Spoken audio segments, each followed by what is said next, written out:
సుపరిచితమైనటువంటి వాక్య భాగమే అయినప్పటికీ మరొకసారి ఈ సందర్భాన్ని బట్టి మనం కొన్ని సంగతులు నేర్చుకుందాం. ఒక 5 నిమిషాలు, 9:32 అయింది. ఒక 5 నిమిషాలు దేని వాక్యాన్ని ధ్యానం చేద్దాం. ఇక్కడ రాయబడినటువంటి ఒక అమూల్యమైన మాట ఏంటంటే 14వ వచనం నుంచి చదువుతున్నాను. యేసు మృతి పొంది తిరిగి లేచినని మనము నమ్మిన ఎడల అదే ప్రకారము యేసునందు నిద్రించిన వారిని దేవుడు ఆయనతో కూడా వెంటబెట్టుకుని.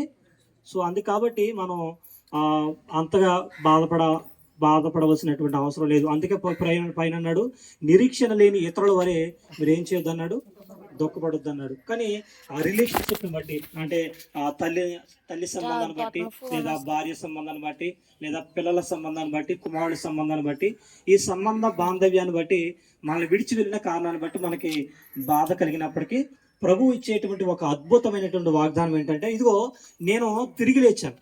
సో నేను ఎలాగైతే తిరిగి లేచానో, నా యందు విశ్వాసం ఉంచి రక్షించబడి భయము భక్తి కలిగి ఈ భూమి మీద ఈ యాత్రను ముగించిన వారిని నేను మరలా నా కూడా వెంట పెట్టుకుని వస్తాను, మనందరం కలుద్దాం అని ప్రభు ఒక అద్భుతమైన మాట ఇక్కడ లేఖనాల్లో మనం చెప్పడం గమనిస్తాం. కాబట్టి ఇప్పుడు సహోదర సహోదరులారా, మనం యేసు ప్రభుని యందు విశ్వాసం ఉంచి చనిపోవాలి. ఇక్కడ పాఠం ఏంటంటే, యేసు ప్రభుని యందు, యేసుక్రీస్తు వారిని యందు విశ్వాసం ఉంచి చనిపోతే మనం మరలా ఏం చేయబెడతామంట, తిరిగి లేస్తాం, ప్రభువుతో కూడా కూర్చుండబెడతాం, ఆయనతో కూడా కూర్చుండే భాగ్యాన్ని ప్రభు మనకిచ్చాడు. కాబట్టి ఈ సందర్భాన్ని బట్టి మనం నేర్చుకోవాల్సినటువంటి పాఠం ఏంటంటే, మనం ఈ కుటుంబాన్ని మన మాటల ద్వారా లేకపోతే ప్రార్థన ద్వారా మనం ఆదరించాలి. ఎందుకంటే ఒక తల్లి లేకపోవడం ఆ కుమారుడికి, అన్న కిరణ్ గారికి, అడే కోళ్ళకి, మనవరాలకి, మనవలకి చాలా లోటు అనమాట కదా, చాలా బాధ. ఆ బాధను